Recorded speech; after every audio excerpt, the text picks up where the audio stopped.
Welcome to Pepper's Echo. It is the NA debate, or not the debate, the NA discussion. Welcome, Nelius. Always good to have well-learned, highly educated, decorated man from the street with us as well. Thank you. Thanks for having me on. And yes, I hope everyone liked the new look. And it's a bit of a work in progress. So yeah, we'll still put. Oh, there's old Divan, our local fact checker. How's it, Divan? Are you keeping, my friend? So yeah, that's what I've been doing a little bit of work on. Some bit of an intro to try and make it a little bit more of a we. But it's I must maybe take that live thing and put that on to say it's the NA discussion until somebody comes up with a name for us, you know. I don't know if asking the public is going to be the best idea, you know, for a name. I've seen a couple of people asking the public for names, and man, the things that come back, yeah. Trumpy and die box from Bender. That one, yeah. Die opsit kers. I think maybe you should explain the opposite card for some of our international viewers. For the international viewers, I'm not going to give you a kiss by the end of the night. The opposite cash. An opposite cash is basically a candle. A cash is a candle that you can sit up to, and opposite is sitting up to. And in days gone by, older days, you used to have a family used to say, well, you know, give a candle to the young lad and lady, and they could stay together or visit as long as that candle was burning down. So you know what, the longer your candle was, the more time you had, the less of a quickie. No, I'm kidding. But you know, it was either in the living room or in the porch, no rooms with closed there we doors. go. And that candle could burn, and you could come and visit until that candle had burnt down in the evening. Yeah. Yeah, I don't know. These days, it's yeah. We won't go to that point of view. I see you wearing the green and gold.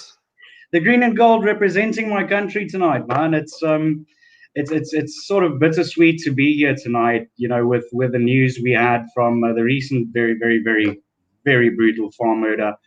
I've had a week where I constantly was reminded of my patriotism and how much I love South Africa.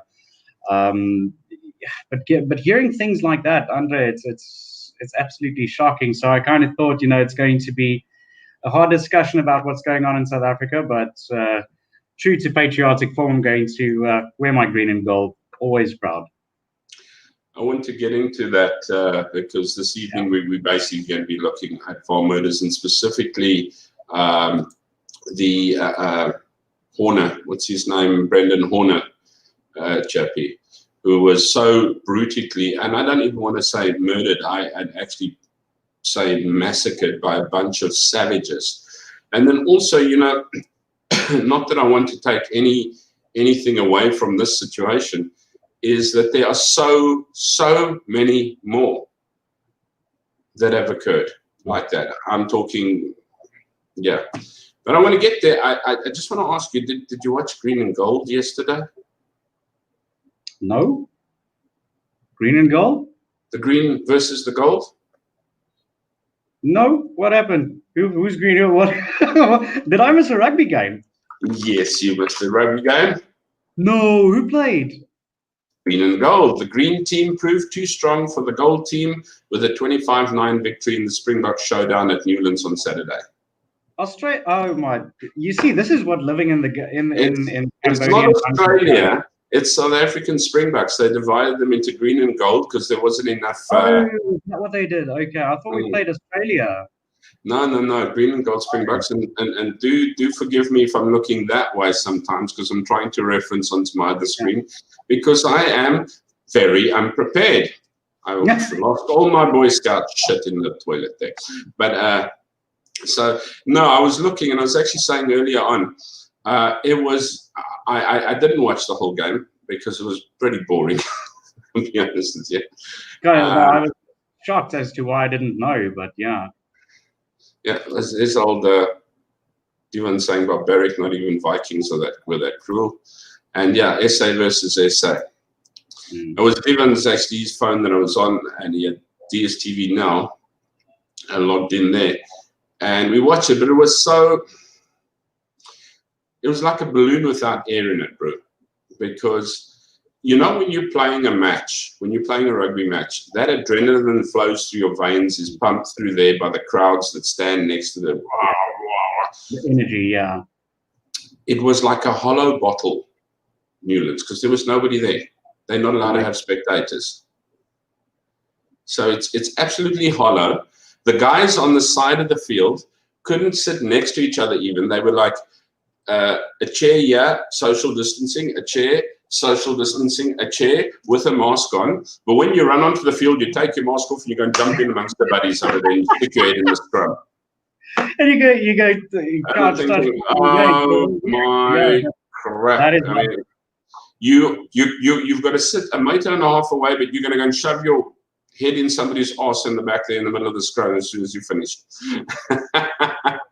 But there wasn't a sound. There was just advertisements, and the game didn't really move. It wasn't. I don't know. I would definitely say it was also to a matter of the fact that there was no crowd. And I would be concerned about the crowds coming back. I know you shouldn't be, but I would be concerned about the crowds coming back if they don't do something. I know there has been talk of something like that. We'd have to look at it a little bit more as we go ahead.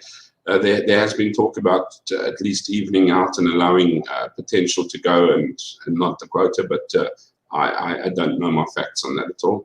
Not that I know facts on anything. This is pure speculation. Guys, remember, this program is pure speculation. You know, even the president agreed with us in 2018. He said he knows nothing about farm murders in South Africa. Yeah, that's also one I took a look at today again.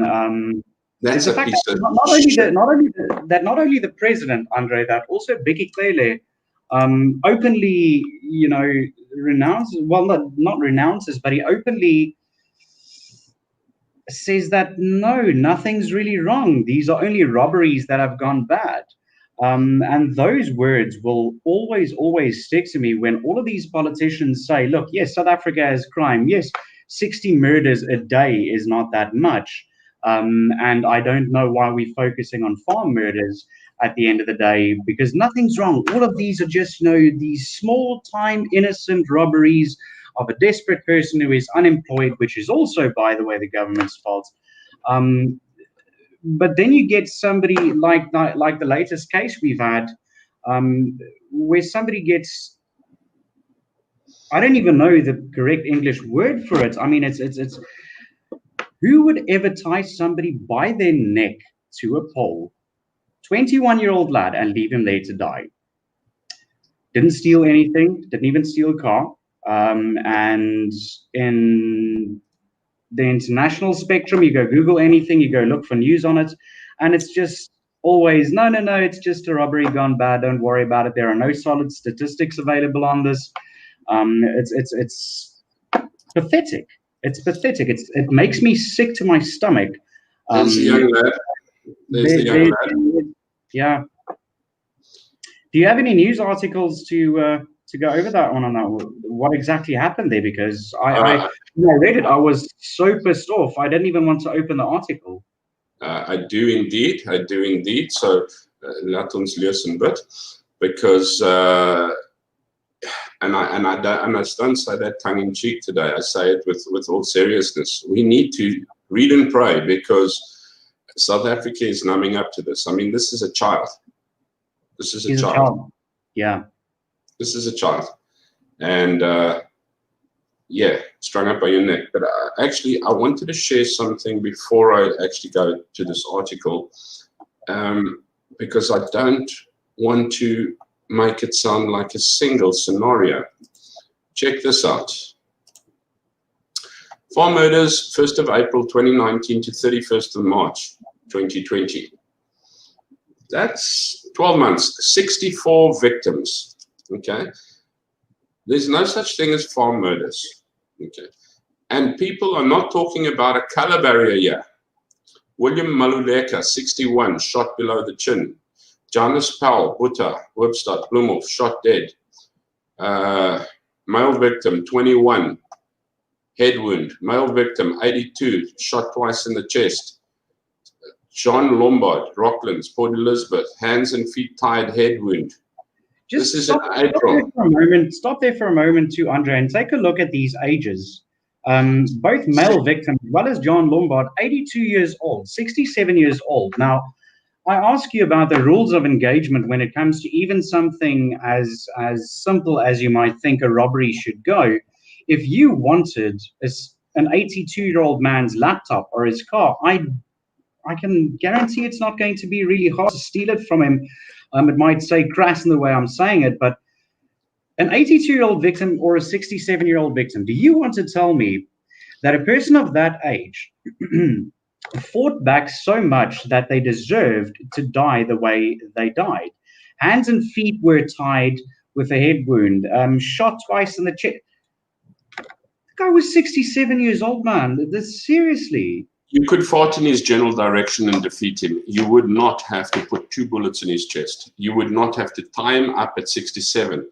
Shot below the chin, Maluleka, 61. Why would you put a bullet through him? Janus Powell, Webstad, shot dead. Why would you kill people? I agree with you. I don't know what we're going to do with regard to this. What exactly the motive always is, because it does seem that it's really, really hard to pick up trends with regard to the farm murders, and I do think this is why a lot of people don't report as much on them as they actually need to. Well, that and the fact that it's a left versus right, white versus black, obviously issue as it's in South Africa at this point in time, which is not. I think you've got it. There's black farmers as well. William Maluleka, he's down. 1, 2, 3, 4, 5 in April. Let's take a look at May. 53-year-old, 12 vessels. And let's take a look at the areas. It's Bella, Bloemhof, Potchefstroom, Springs, Delmas, Port Elizabeth. As you said, it's totally random. Bonnievale, toy vessels, 53. Farm worker, Henopsrivier, shot through a closed door. Tiens Frederick Jacobus Bosch, Farm Minehurst. Annette Kennelly, beaten, stabbed to death with a hammer and an iron rod around the neck. A lady. 50 years old, beaten, stabbed to death with a hammer and an iron rod around the neck. That was from May 2019. Let's get to June. Elderly male, 62, stabbed to death. Stefan Smith, 62. Louis Hof, Stellenbosch, sorry, the other one's Benoni, executed with 3 shots to the back. Aaron Rismati Makubele, 31. Kanya section of, I don't know where this is, Collins Chabani municipality. Gunshot wounds to the ribs, face, stomach, and back. Wilman Meyer, 63. Hacked to death with a panga and machete. 63. I saw that one. Sickening. Luan Preston, 31. Port Shepstone. There they are, if you actually want to see some of them, by the way. There's Stefan Smith, if you remember him. I remember seeing that one. I didn't realize I could actually see them. There's William Maluleka. Okay, you don't see him too well there. Janus Butapel. I mean, these are normal. Sorry, link. Jean Lombard. Wonder, yes, the lady that we were talking about. Yeah. Here we go. Daughter of private and private, wife of private, mother of private and private, obviously don't, sister, private. Tiens Frederick Jacobus, 73 years old. There we go. That's an old man who really deserved to be beaten and stabbed to death with a hammer. Sorry, not him. He's just killed. Sorry. It's okay. He was just killed. It's okay. Just killed, yes, yeah. Because just killed, it does seem like an awful lot of mercy when you're talking about farm murders in South Africa at this point in time. But it's ridiculous we speak like this, isn't it? Stefan Smith, Yeah, it's the desensitization I explained last time too, where these things happen so often.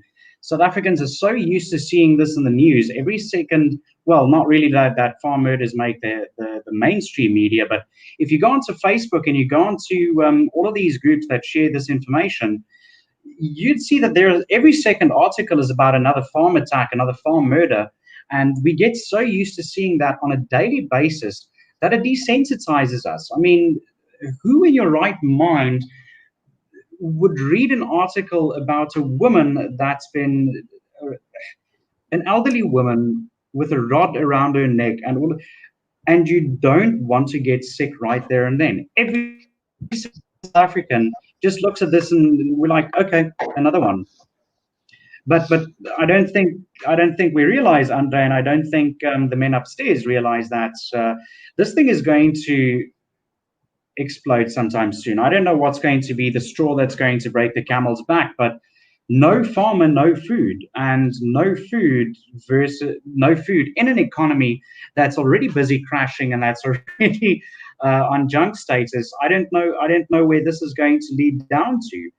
When we have all of the resources, we have all of the farmland, we have everything to be able to be the bread baskets of Africa, which we used to be. And I fear for the future, my friends. I fear for what's going to happen, and I'm really, really sad to hear that more families are losing loved ones. People are living in fear. Well, this is what I want to point out. You know what? Some people are suddenly shocked and I am shocked at Brendan Horner. But I mean, yes, the picture I have up now, Wilman Meyer, 63, hacked to death with panga and machete. 63, that's what he looks like. 10:06. Sean Peterson, there's a young man of 31, strangled by his attackers. Shepboard Shepston, the other one was Sheepball, they're all over the damn place. Johan van Wyk, 41, shot 9 times, died from complications. 9 times. 9 times. And okay. Andre, you know what? There's another lady. This is Dimakatsu Jane Ndarala, raped and murdered. I haven't got to July yet last year, by the way. I'm just busy going through stabbed to death, Jaco Snyman, 43. Yeah, let's carry on. As we chat, we'll go on, because otherwise we're just going to spend a lot. I'll throw in a few more as we go along. The problem is, let's get to the story of Jan Horner. Not Jan Horner, Brendan Horner. 2 verdagtes aangekeer. 2 verdagtes is reeds aangekeer in verband met die moord op 21-jarige Brendan Horner. Marula Media, I hope you don't mind, but you have very good information. So yeah, two suspects have already been arrested. The young I'm trying to translate in English. The young class manager, the young farm manager, his body on Friday night was found early in a veld on the farm in the region of Paul Roux in the Free State. He had various stab wounds. He had a head wound. His knuckles were full of blood as he tried to fight off his attackers. They had started on Thursday evening looking for him after his father said he'd gone, Robin gaan kyk, maar daarna spoorloos. So he went to visit somebody and didn't come back again. Brigadier Motanisi Makele. I think he went to visit his parents, if I'm not mistaken, and he was on his way back. He was on his way back to his farm, I think, and they tried to get a hold of him because they didn't hear anything from him, and obviously needed to go look for where the young man was because nobody could get a hold of him. His cell phone was switched off, and this is, of course, where they found his body only the next day. Yeah, they found it only the Friday evening. Bloodied clothes and shoes they found for taken. His body with 'n rope, was met 'n tou aan 'n paal vasgemaak in 'n stuk veld op die plaas waar hy gewerk het. So they actually bothered to tie him up against the pole as well, and where he was a manager for Gillies Skeepers. Two suspects, 32 and 43, will be in court. Now, I don't know what the hang they did that they had to do something like that. But people are starting to wake up, fortunately, I think, about it. But there's the young man again. I can take a little bit of a look as well. Yeah, there's just on the 31st of June. I have a lot on Twitter about it. I was looking at the crime statistics as well. It's just a whole record, data collected, trends. If you want to take a look at trends and that, I will actually post a link to this underneath farm attacks and farm orders. I was looking for that annual, or for that stat. The analysis of the record incidents. It says 2019, but so yeah, it'll be up to 2019. It's left out. Because the reason I say that is I would like to compare the 2019 stats towards when they do release the 2019-2020 stats, and actually compare what those stats look like, keeping in mind what the lockdown has done, as well as what the economic impact with job losses are, because we all know that economic downturn with job losses, they immediately translate into crime. But with the lockdown and everything thereafter, it would be very interesting to take a look at what the stats would say 2019 versus 2020. Mm-hmm. And then just what trends they have, because there's different trends. Percentage of total murders: Free State takes 20%, Gauteng 14, KwaZulu-Natal 14, 12, Limpopo 11, Northwest, Western Cape 11, Mpumalanga 9, Eastern Cape 7, and Northern Cape 4.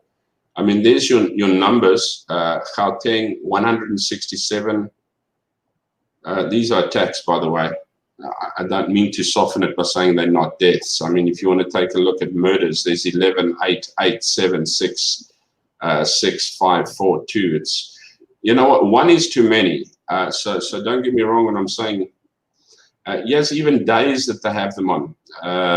Your biggest percentages: Saturdays, Friday, Saturday 15%, Sunday 13, Monday 13, Tuesday. It's very much they don't pick a day, hey? Victim category: owner, farmer 66%, worker, family 26%, guests 8%. So it is quite amazing to see this. So what I will do is I will link this for dare I say reading pleasure. It's Afriforum's farm attack and farm murders. The link to it in the comments below when we have finished over here. Ja, here's Zalandi saying, 21 jaar oud, sy hele lewe kort geknip vir geen rede, dit maak mens sick. But I'll put that as a link below, because it is sickening. It is absolutely, I actually get goosebumps when we talk about it, because you know what, I don't want to use the flowery language that I want to use, because I'd like this channel to kind of be professional, but you want to say I'm the effing about this, because first of all, what makes me the helling is, you know, when it gets to this stage, that someone, have you read the book Lord of the Flies? Yeah. When it gets to that type of barbaric status, that, you know, what our government eventually sort of jacks their ass to fart and go, oh, is there a smell? No, fucker, sorry. No, sir. There is a freaking boy, a child hanging from a pole. And it is not the first, as we've seen. It is only something that is now, the people are saying, we will not do anymore. We will not take anymore. This is it. People are getting up to, yeah. I'm trying to say to you, I'm not downplaying this guy's murder. It is savage. It is brutal. It is only what animals will do. I mean, they say, don't compare to animals. These bliksums are animals. Trust me, don't let me get started on that. They are freaking animals to actually end up doing this type of thing. It is actually a freaking disgrace that we allow people like that to breathe. But death penalty, that's another thing that you and I will chat about one evening.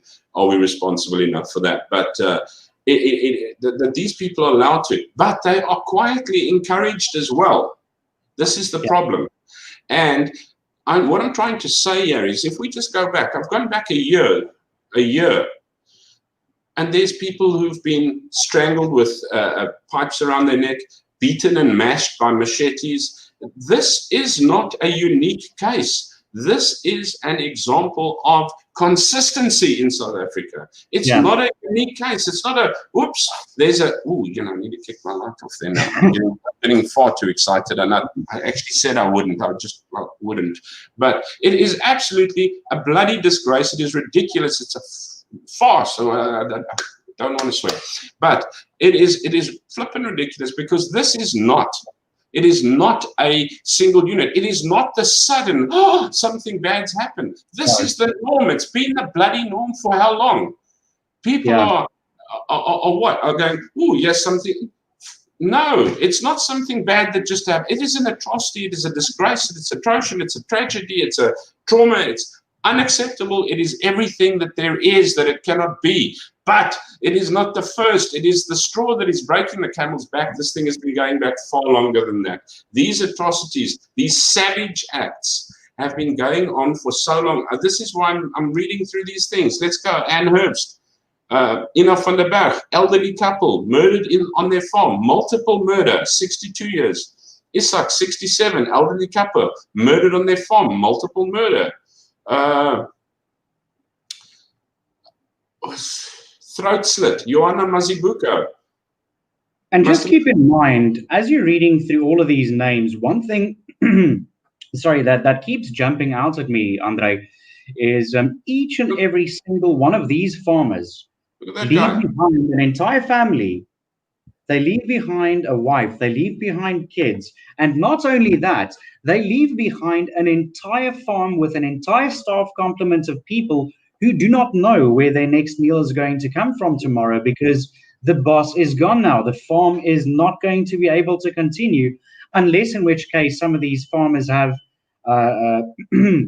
young boys who are going to take over the family business. But I mean, that's something that we can discuss too tonight. I mean, I know quite a lot of people from the farmlands, from the countryside, northwest, where I grew up, and many of these families aren't doing what they used to do, where it used to be the case where a farm would be in a certain family for generations and generations.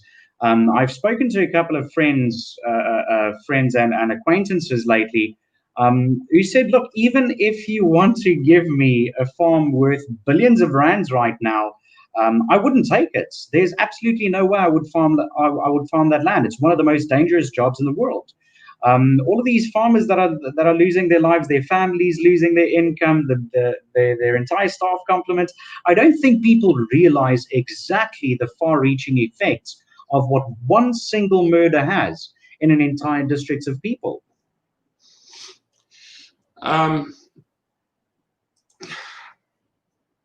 It seems we get outraged and we stop there. We're getting numb to it. That's why I said, you know what, I've just put the link in the comments if anyone's like in a hurry to get it, but I'll put the link down there as well for the statistics. But we're getting numb. We have become, not getting, have become numb. Because this is why I said, lucky he was killed instantly. Since when do you say lucky he was killed instantly? Thank you that he was at least killed instantly. Or since when have we been grateful that somebody died instantly? Excuse me, I'm gonna need to smoke throughout this conversation. I'm sorry. You're really welcome to.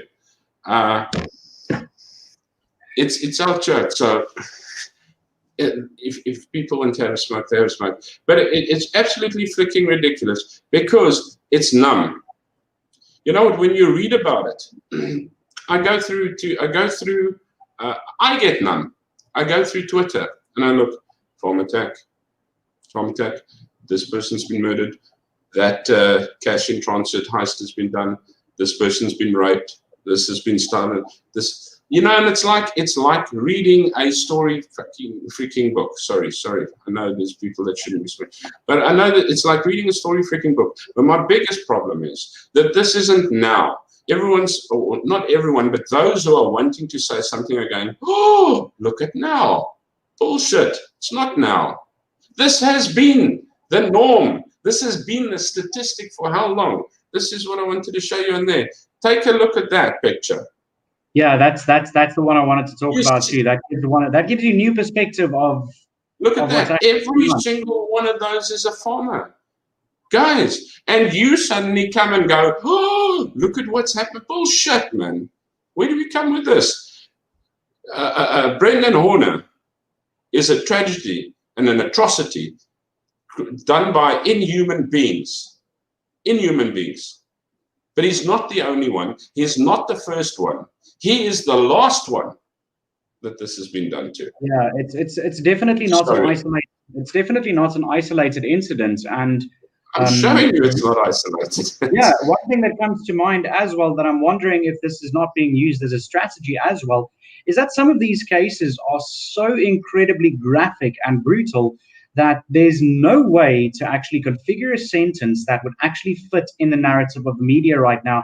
That wouldn't be a sentence of a headline that you could actually describe what happened and publish at the same time. I don't know if you know what I'm saying. Yes, we've become numb to all of these, but I also do feel like the brutality has reached a point where we can't even talk about it in the media without having complaints from the Broadcasting Complaints Commission of South Africa, because you're using very, very graphic language to describe these. It's definitely so. This has been coming along since the 80s, 90s, when Winnie Mandela said, "We will liberate our country with a box of matches." And then she put out a stompy. Yeah, this is where the narrative starts, and this is what the people are hearing from their leaders, and they think it's okay to do these things, that we're liberating our country. I don't know where we're going to need to draw the line and when this is going to stop, because I've lost friends, I've lost family members. I know people who have lost friends and family members. I know people who have lost their parents. I know people who have lost their kids. And it's only once you start to really see the trauma in somebody's eyes that it's getting close to home, that you actually realize how close to home this is getting.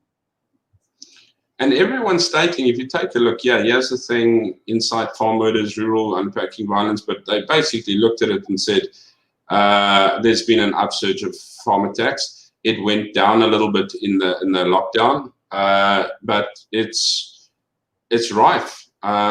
Where's the next one? 31 farm murders in June. 31 in June.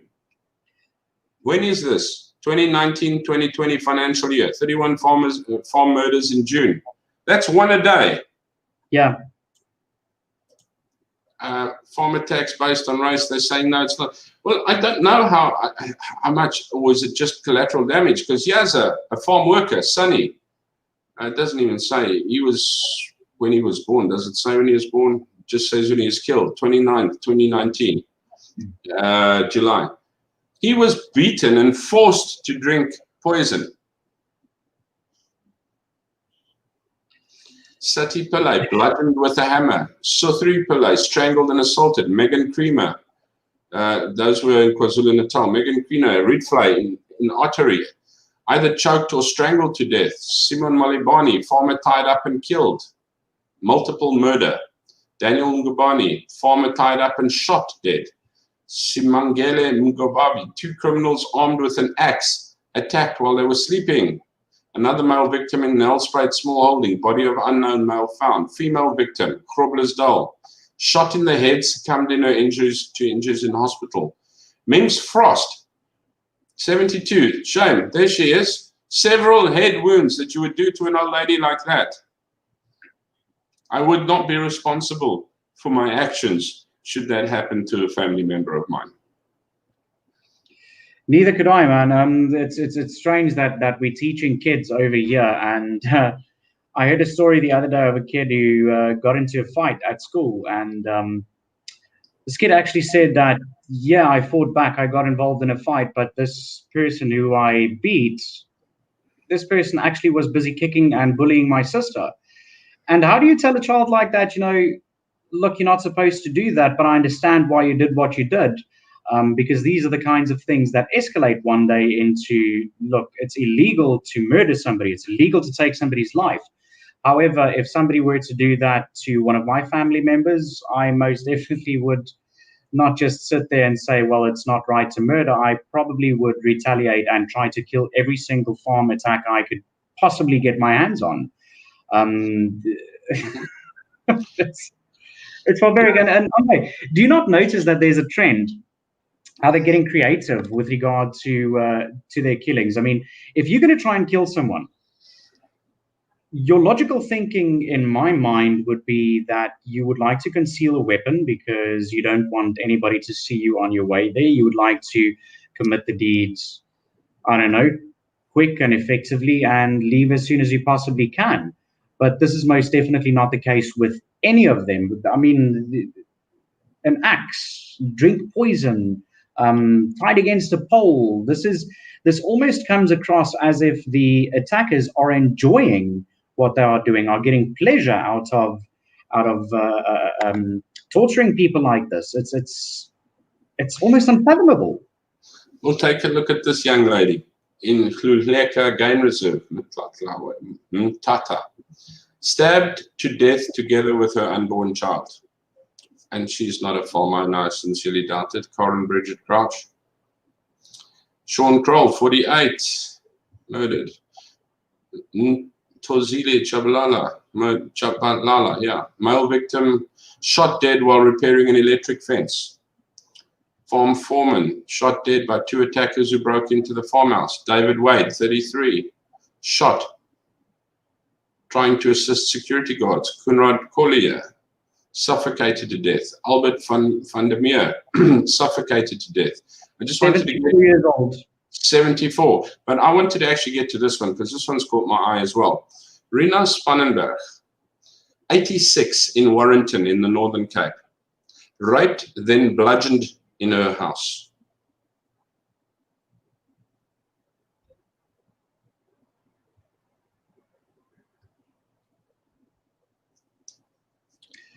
I'm at a loss for words, Andre. Henry Brown, that old chappie, hacked with a panga in a coma, passed away on the 24th of the 12th. 8 Cape, near Nelspruit. Dude, I am going through this thing while we are going through our chat, because I just want to tell you that I have not finished last year yet. We're not even on 2020 yet. 64, shot in the chest at short distance. You know, we're ranting and raving about this stuff. Catherine Irving, 54, tied up, assaulted, stabbed to death.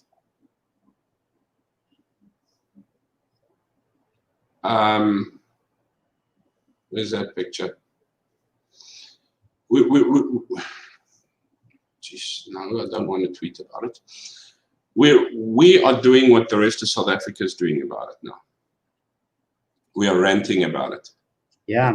And that's where it stops. And that's why I'm very pleased that you're actually doing Pepper's Echo, the NA discussion with me, because you know what? I'm hoping that this gets out a little bit further. I'm hoping that the following will get up and say, you know what? Our government is doing nothing about farm murders.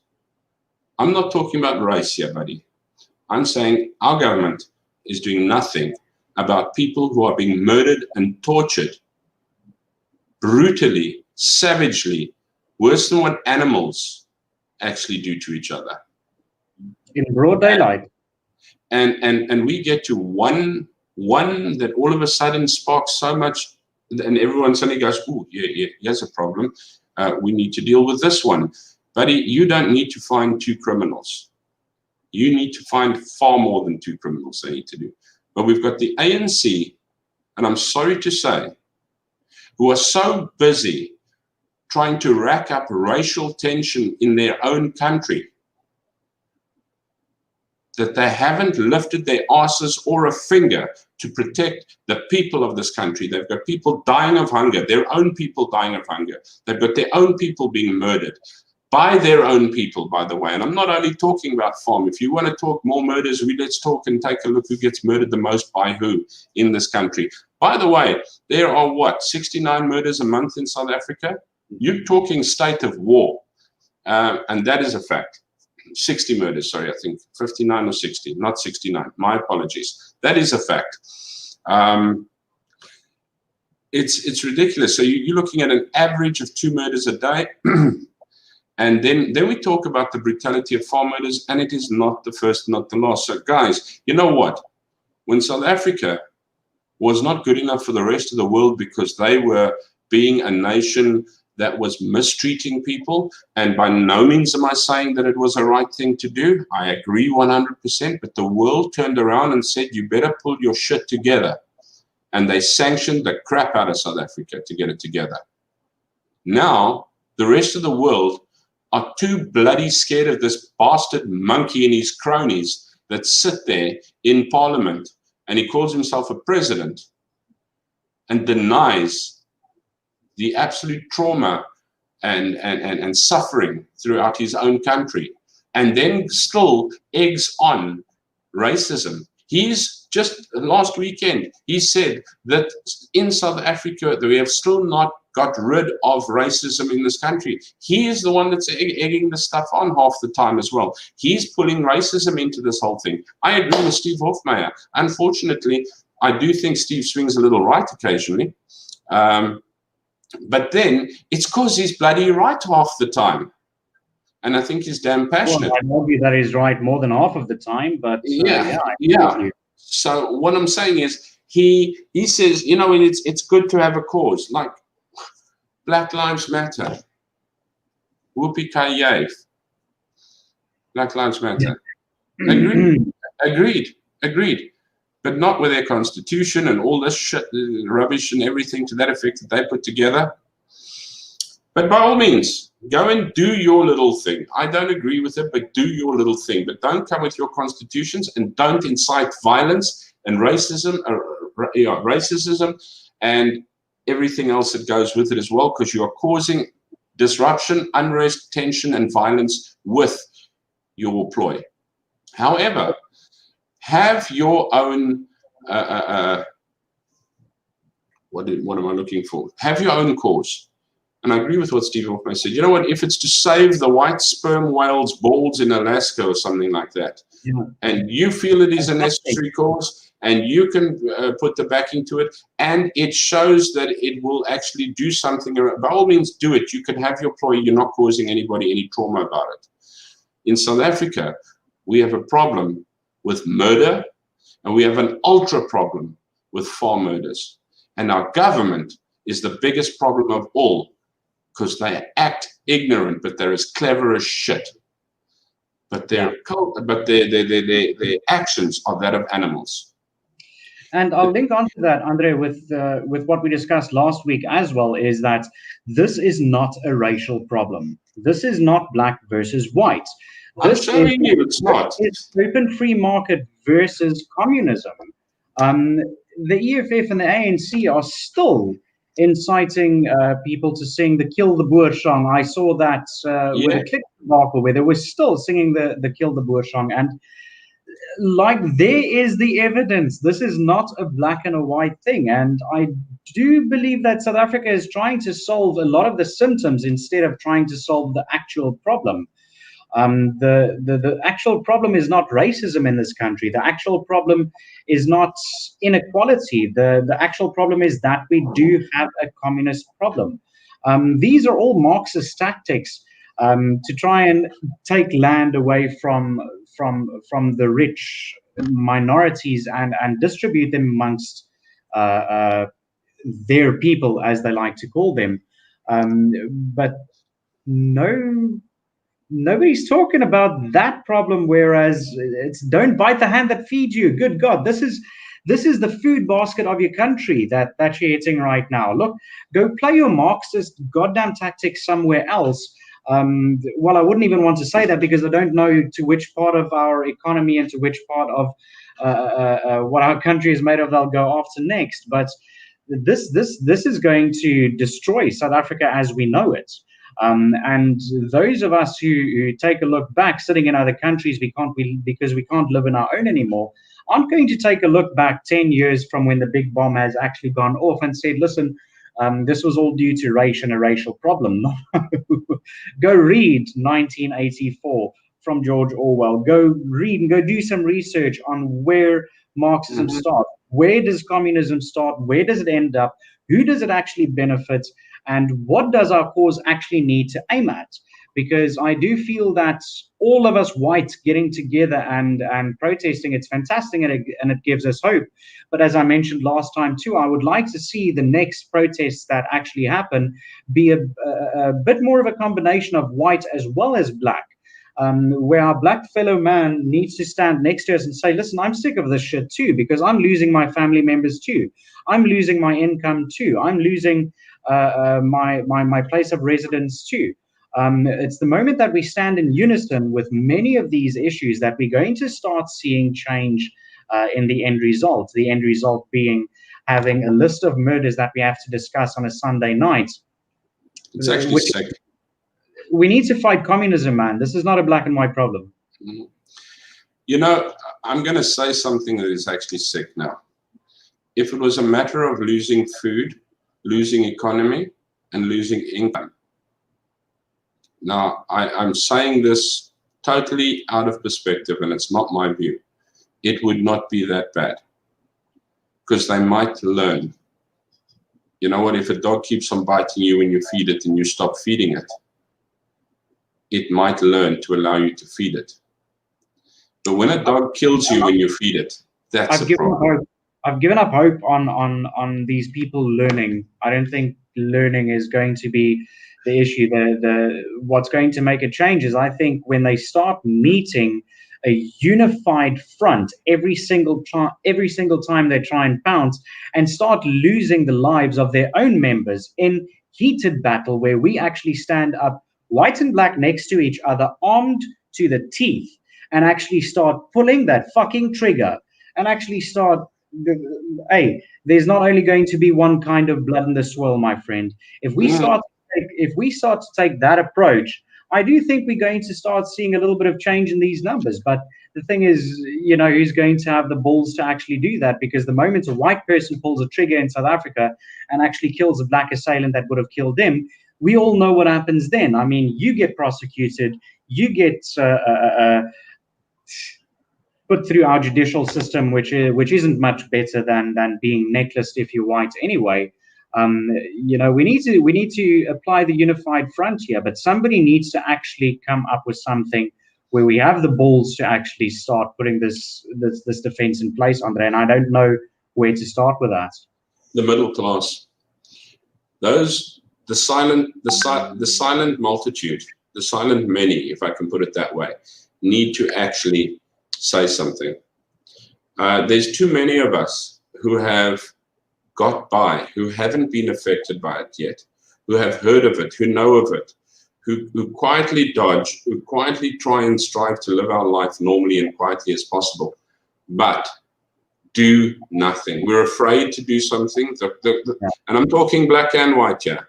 The quiet majority that don't do anything, and they are just leaving it to happen. I actually want to play this video. It's about 5 minutes long. It's viewed by Neil de Beer. And this is as far as they're going. And you know what? And it's sad. And you know what? I haven't got his personal permission to play this, but he did at the end of the video and during the video says, please spread this as far as what you can. So I'm assuming that I'm doing what he wants me to do. You know what? If you do see this video and you are unhappy, please let us know. Mail us on our email address. I'll put it up there right now so that we can take this video down if it is a problem at all. But I do not believe that this video is a problem at all, because everything that he has said here is just out of pure frustration from the people and actually putting as he said, what we've done for the last 50 minutes, you and I, is been bitching about something. And this is what he's saying as well. Listen to what he says. This is what we're doing. The time of the talk is over. It's time. We need to start implementing. Quite interesting. If you give me the chance, tell me, let's just shout to me if you can't hear it, because that means nobody else is going to hear it as well. But Yeah, let me go for it. A very good morning, South Africa. Baie goeiemôre, Suid-Afrika. Molweni Mzansi, Molweni Matlabane. I would like to just apologize that I am doing an unannounced Facebook live message. But I have been overwhelmed this morning by more than 1,000 to more than 1,500 people on my Facebook messages, the media, and so many other people this morning. Approximately at 9:30 this morning, I received a call from a person that will now remain anonymous. This person called me, hierdie persoon het my gebel en kon omtrent nie op die telefoon praat met my weens trane en weens daai persoon se totale wurging met my. I spent about half an hour on the telephone with this gentleman who sporadically burst out in tears speaking to me. Hierdie man wat my gebel het is 'n boer. Hy boer Yes. daar op die Weskus.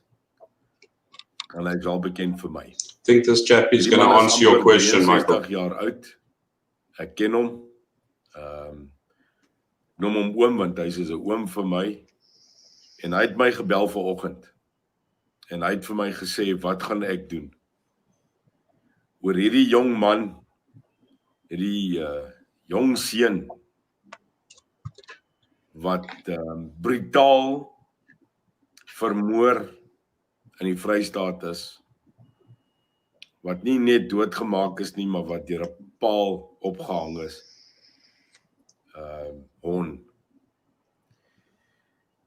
Ek bedoel die seun wat gemoor is nie eers bekend vir hierdie oom daar naby Langebaan nie.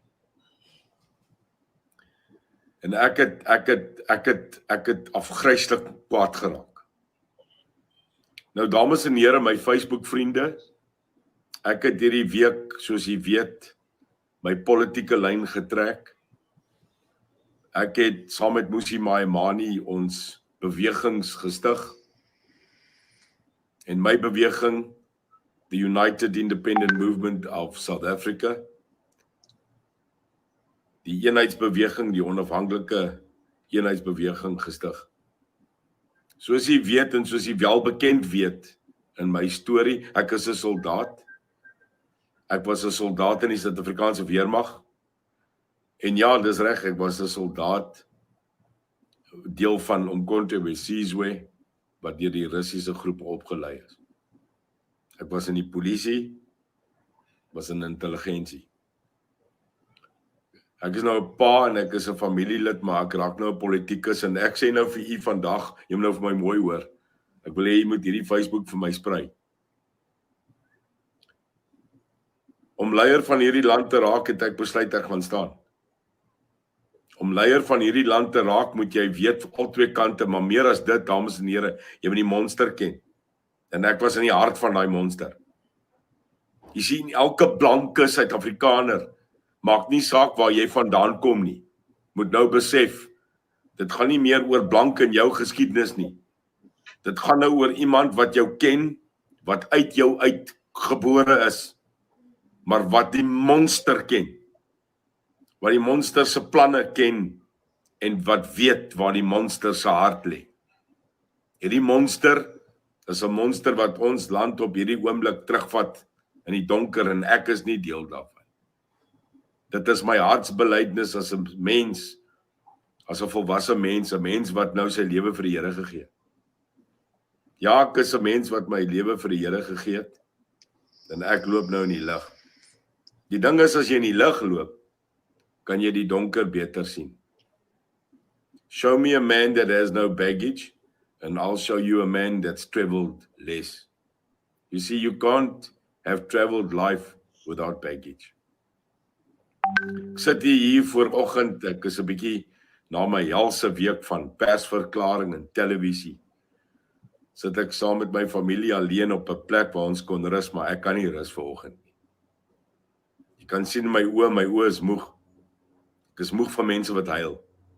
Ek is moeg van 'n Suid-Afrika wat swak sien. En ek is moeg vir plaasmoorde. Ek Neil de Beer het nou genoeg gehad. Ek het genoeg gehad van ons kinders en ons boere, swart en wit, wat gemoor word. Nou ons kan video op video bladdy maak. En ons kan nou petisie na petisie, en ek het self 'n oop brief aan die president, minister Bekkie Cele, gestuur, en julle het dit nog nie geantwoord. You gave me the courtesy, Mr. President, by sending your staff to write me an acknowledgement of receipt. Ja, dit was ordentlik. Jy het vir my 'n brief teruggeskryf, omdat ek vir jou nie publieke brief geskryf het, president. Jy moes daai brief terugantwoord, maar jy het hom nie teruggeantwoord nie. Jy het jou sekretary gekry. Nou as dit die tipe leierskap is, waar ek 'n 3 bladsy brief skryf oor feite van plaasmoorde in hierdie land, nou moet jy nou mooi hoor. Hoor my. Ek is nie Steve Hofmeyer. Kyk in my oë, man. I am not Steve Hofmeyer. I'm a combat soldier. Ek is 'n soldaat.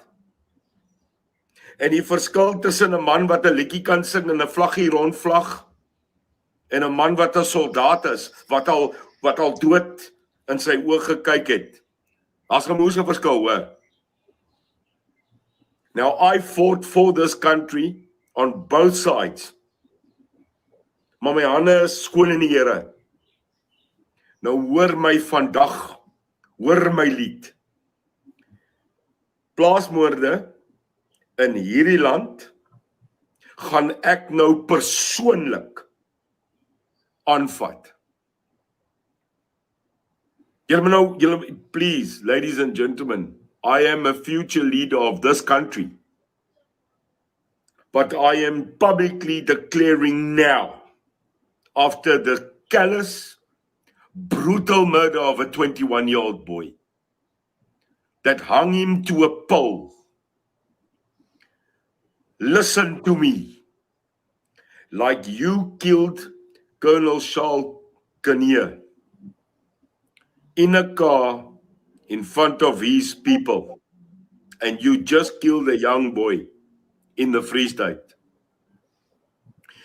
I am declaring the light of God on you, and I am declaring that the angels not of forgiveness, but the angels of death, the soldiers of God, the prelim of justice is coming. Now, Minister Bekkie Cele, the Honorable, and you call yourself a what? A general, because you were National Commissioner. Mr. Cele, no, not Honorable. Meneertjie, I have decided this morning that we will be bringing out self-defense units. We will be creating, under the law, self-defense units to defend ourselves. I am hereby calling now, as a citizen, as an adult, every single person that has got military training, that has had police training, and that has got, under the constitution of this current government, the right to bear arms. To get yourself now ready, so that we can, under the law, formulate an entity so that we can unite under the law, under the Security Act of this country, under the security registration of companies, a national call to protect our farmers and our farm workers and our communities. Dit is 'n oproep nou deur my, die leier van die UIM en die toekomstige staatspresident van hierdie land, sê het, dat ons kan nou saam staan om te sê genoeg is genoeg. In my oë kan jy sien die traan loop op die bittergrond van ons land. My oë rooi van huil, van betreuring van daai seun se ouers. Maar dan moet ons nie vergeet van die mense in Soweto, Guguletu, Nyanga, Makassar, Bonteheuwel, wat ook gesterf het gisteraand nie. As die Suid-Afrikaanse polisie ons nie kan help nie, dan moet die burgers van hierdie land besluit onder die wet en orde van die land om ons mense en gemeenskappe nou te beskerm. Community neighborhood watches, community policing forums, the police and the defense force must now unite. I am asking the president of this country that as you had the so-called right to implement a state of disaster, that you immediately, unequivocally declare a state of emergency according to the constitution. Ek vra u, meneer die president, dat u onmiddellik, soos ek hier sit, 'n besluit moet neem, sodat u onmiddellik die wette kan uitvaardig, dat ons die weermag, die polisie en alle eenhede kan bymekaar roep, sodat ons geweld in hierdie land nou vir eens en vir altyd kan donder. Maar ek sê nou volgens wet, hoor vir my volgens wet, moet nou nie my die woorde gaan verdraai nie. Volgens wet mag ons onsself beskerm. Hierdie volgende Woensdag, nadat ek ons party en ons beweging gestig het in die pers, gaan ek en 'n verskeie nasionale boere bymekaar kom. Ek nooi u uit, want ons gaan nou 'n nasionale plan uitrol, en hierdie nasionale plan gaan terugveg. We are not calling for a militia, maar ons is opgelei, man. Elke man onder oor 45 is opgelei. I think one of the biggest mistakes we ever made was to close the commandos. Ons moes nooit die commandos toemaak nie. Ons moes die commandos van hierdie land open. Somebody said it. Die commandos van hierdie land was in elke dorp en in elke area bereid om die land te verdedig. Nou ek kan verstaan hoekom dit gedoen is. Daar was gevoel dat die commandolede teen die nuwe regime sal draai. Dit is nie meer so nie. Dit is 27 jaar gelede. Maar daar is nou tyd dat die commandos in elke liewe dorpie weer gestig moet word. En nie commandos nie, but self-community defense units. In other words, CRU, Community Reaction Units. I will lead it. I will be the founder and instigator of the Community Reaction Unit according to law. I will be issuing on Wednesday night, when I speak for the first time in public as the now leader of the United Independent Movement of South Africa, a holistic plan, a defense plan to protect our farms and rural areas.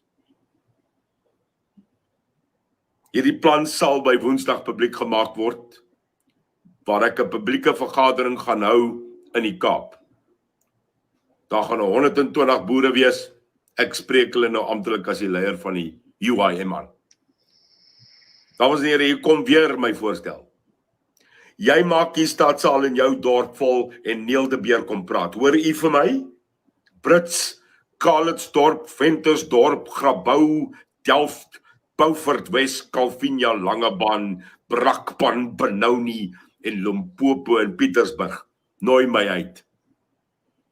Inbox my, kry die mense by mekaar, ek kom. Want ons gaan ons land nou terugvat in die naam van die Here. in die lig sal skyn. Wees reg vir Woensdag. Wees reg vir 'n verandering. Mag die Here se helpende hand oor daai familie wees van die jong man wat sy lewe verloor het, en mag daai wat dit gedoen het weet, ons kom. Ons kom met die polisie. Ons kom met die weermag. Ons kom met ons mense op die grond. Want genoeg is genoeg. Nie meer praat nie. Nou kom ons grond toe. No more talk. Implementation. May God be with you. May God bless South Africa. Inkosi Sikelele is South Africa.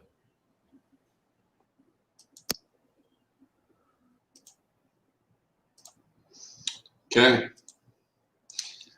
That's powerful stuff. Yeah. So yeah, I thought I'd leave that to the end. Michael Moore had asked in the beginning, at its start, and I didn't want to actually talk through the film too much. He said, missed the beginning, but isn't it not possible to organize an informal, formal commando type system for the rural areas? And yes, it is, if we just do something about it. And this is why I'm pleased to hear that a person like Neil de Beer, then Divan said, what's the commando? Yeah, you know, it's been out so long. And then Michael also said, Divan, sorry, I will inform you a little bit more about that. But Michael says, like the one disbanded that served to protect the farming community in SA. Yes. And hopefully they can bring these back. Divan, was like, when you'd finished your military service, you were still bound to do camps, and you also had volunteers that belonged to military units that were known as commandos within the communities and in the towns and the cities and that. So you wouldn't have to put in a full military force or go and fetch the army somewhere, because you had the commandos who would be able to assist with law and order, especially where it got a little bit out of hand. And there was one, as I'm going to bring this up again, as Michael said, the one that was disbanded that served to protect the farming communities in South Africa. There was one that was out on the farms. I know that. And yeah, you 100%. You know what, two words you spoke in there, Mike. But I wanted to play that at the end, because we're sitting here and I was doing so much research and everything and the whole toots, and I'm like getting mad. And as I usually get emotionally angry, like I did now as well, I need to sit and think, well, isn't this what the rest of the country is doing? They're sitting getting angry. But as he says, that's all we're doing is we're talking. We're getting angry and we're talking, but we're not implementing anything. I mean, all of us guys, we're all trained. We've done military service. It's maybe an old hammer or an old brush, but dust it off and you know what to do. Works. You know, it can be the scarecrow in the field that keeps the birds away. You know what? Even if it's just from being ugly, you can still help. But what I wanted to say, okay, I hope I didn't insult anyone there. But what I wanted to say is, we've spent a long time talking about this. And I think you can feel it and I can feel it and everyone who's watched can feel it. That we've been talking. We've been complaining about it. We've been saying what savage people they are, what terrible deeds they do. The government isn't lifting a finger. This. We have been complaining brilliantly. We are the most tactful complainers that we can get. But not one thing has been done. And that's the problem as well. And that's why he says, no, talking enough, implemented now. Let's get the commanders back up. What I do like about what this gentleman has to say is that he's been in the belly of the beast. He knows what this monster looks like. As we talked last week also about what war looks like in Africa versus in other continents, he knows what this monster looks like. And it's different to what it might look like from anywhere else across the world. But these are the kinds of people that we need.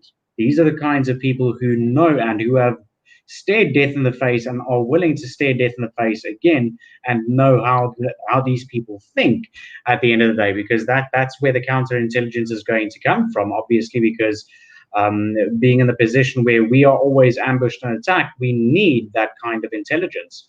I just really hope that that they can structure this correctly, because I see that everybody's saying we're done talking now and we're going to do something, but I would like everybody to join the same unified front, because it seems like a lot of people also now, oh, I'm joining this club and I'm joining this defense unit and I'm joining this commando type thing. It's good that we spread this message, that we actually get everybody on the same page. You know what? Like that. I don't want to be religious about things, but sometimes, you know what, we could have sat and spewed flames about a lot of things. I think that video was probably sent across our paths at the right time, at the right place for playing. I like to believe that even though we're not in country anymore, and I'm, a year and 8 months out. I don't know how long you're out of country. Not very long either. So we haven't been out of country very long. But I do believe that starting up this channel is at least our part in saying, you know what, can the world please wake up? And can we do something? And these are the people who are willing to do things. I'll put up here his Facebook page if you want to go and follow or friend. And I'm sure Neil de Beer is also on Twitter as well. I'm sure he should be on there. But if you're wanting to, there's his Facebook page and that as well, just in case. I don't know, you know, what a lot of people shout. I do believe he's mentioned another party called UIM. You know what? If it works, it works. You know, if it's going to be something he has only spoken about in the law. So yes to supporting him. Yes to, you know what, he's prepared to head it up. He's prepared to spearhead it. He's prepared to initiate it. He's prepared to run with it. I can only hope that it isn't just due to this last incident that has spewed up a whole lot of feelings and everything again in everyone. I got another video sent to me now. Willem Pets on the, I sound important, Willem Pets sent me. No, it's on the group. It's on the freaking Telegram group that I'm on with him. And he's got a 2-minute thing about, I don't want to play it. I'd like to finish off with that video, because I think that was a pretty powerful message. I don't want to moan about it anymore. I hope that what you and I do is our bit to try and expose the flaws or the rot in our country, so that our country may have the opportunity to return to the beautiful natured country as well as what it looks, because it still looks beautiful. There's no doubt about its looks. It's just that the rot runs thick in its veins at the moment. And if we can overcome that, and if we can realize that Brandon Horner is a tragedy, an unacceptable savage act, but that he's not the first, he's the last, that so many came before that we should be vile by now. But now is not the time to become emotional and vile. Now is the time to implement. Yeah, and completely agree. I think I don't know if you've got anything more to say. Otherwise, I'm just going to complain and rant. Yeah, look, I kind of thought the same. We've been going for an hour and 15, and next week. It's hard that everything that I want to say has already been said, and even though it makes sense, you're still running into the same wall. And that's why I'm really, really appreciative of guys like Neil doing things like this, actually standing up, putting his money where his mouth is, and actually willing to take this thing on hands to the horns of the bull, man. It's the only way. We're running out of time at this state. And he hasn't called for anything illegal. He hasn't called for anything in color. He's doing it right. For justice. So, you know what? If it's the right way to go, it's good. I would have to go and take a look. I only got the video this afternoon, I must say. So that's why I say, if you know what, maybe the good Lord works in wonderful ways. But I would have to go and look up. I've opened his Facebook only now, so I would look up and read up a little bit more about him and do a little bit of following in that first as well. Being South African, I'm skeptical. No, I'm kidding. But of course. But yeah, you know, it's time for implementation. And as I say, everybody can do something. We're sitting far away. If we can just do something with this video, if this video just gets to the rest of the world, the rest of the world can just say, you know what, let's just voice an opinion, send a letter, you know what, slap a hand, do something. Yeah. You guys are big boys. Yeah. And then a speedy recovery. I just want to wish President Trump a speedy recovery. I really believe he's going to make America great. And I know he'll get through it. So best wishes to him. My condolences to Spain, who's had to go into a lockdown again. And I hope South Africa doesn't suddenly get all excited and follow suit. But yeah, I'm going to leave it at that. Any last confessions or words from you, my friend? Confessions.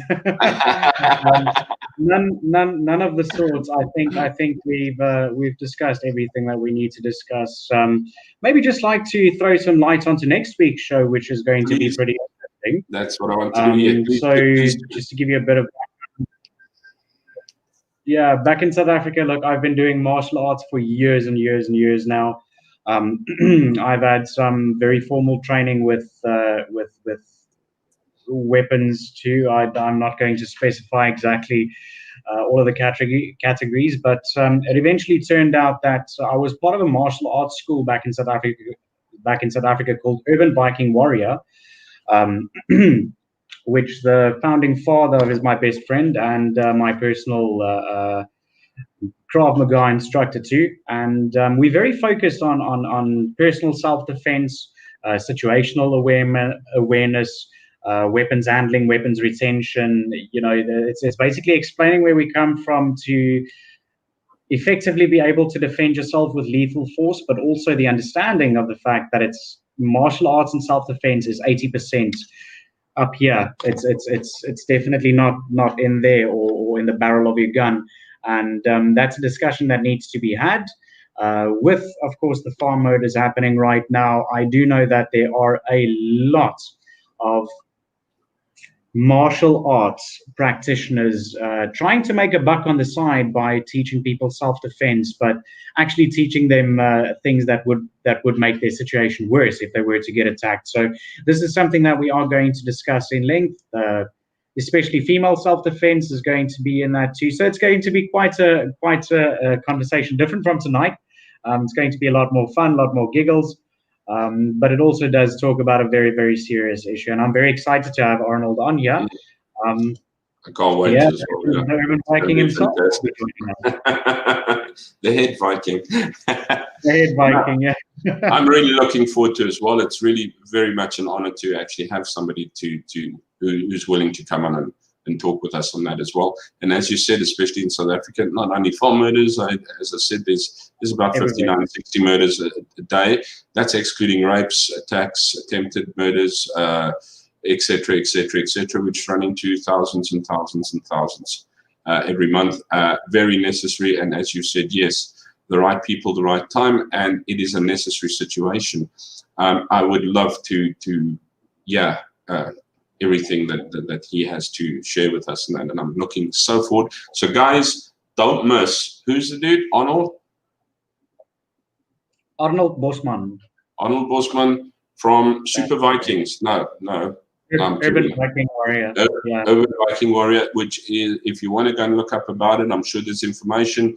But if you have questions on it, sorry, I didn't send any of the links, but we can do that next week with the Facebook links and everything. But it's something to be excited about, and not only if you're South African. I mean, especially if you're an expat, especially if you're female. I know quite a lot of friends and family members who have had to use certain self-defense techniques, even if it's just a situational awareness. Doesn't matter in which country you are, these are always going to be useful tactics to keep yourself and your family safe, especially the girls. I do know there are issues in Asia as well with young single women who travel alone, who go about their business alone. Human trafficking. It's going to be a fantastic discussion that's very, very necessary to have to, and also going to cross the borders of South Africa into the international sphere as well. But yeah, I'm very excited for that conversation. Arnold's very excited for that too. So I'm looking forward to it. Myself as well. So guys, don't forget, if you're going to be able to ask questions if you get in live, which is South African time is 2 o'clock in South Africa, Cambodian time 7 o'clock. If you're somewhere in between, work around and get the right time in there, because yes, you can watch reruns and that. And I've been so much into this thing, I've forgotten. Please like and subscribe.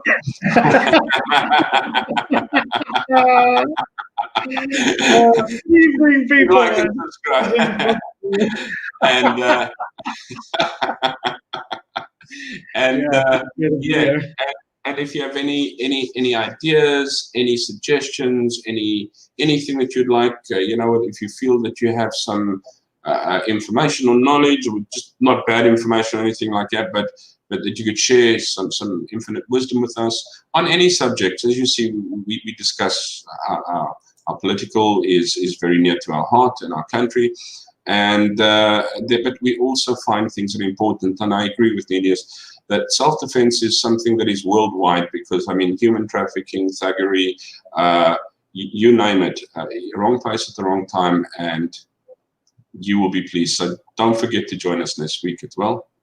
Otherwise, from my side, have a blessed week. Take care of yourselves. If you can't be good, please be kind. Yourself. Cheers, guys.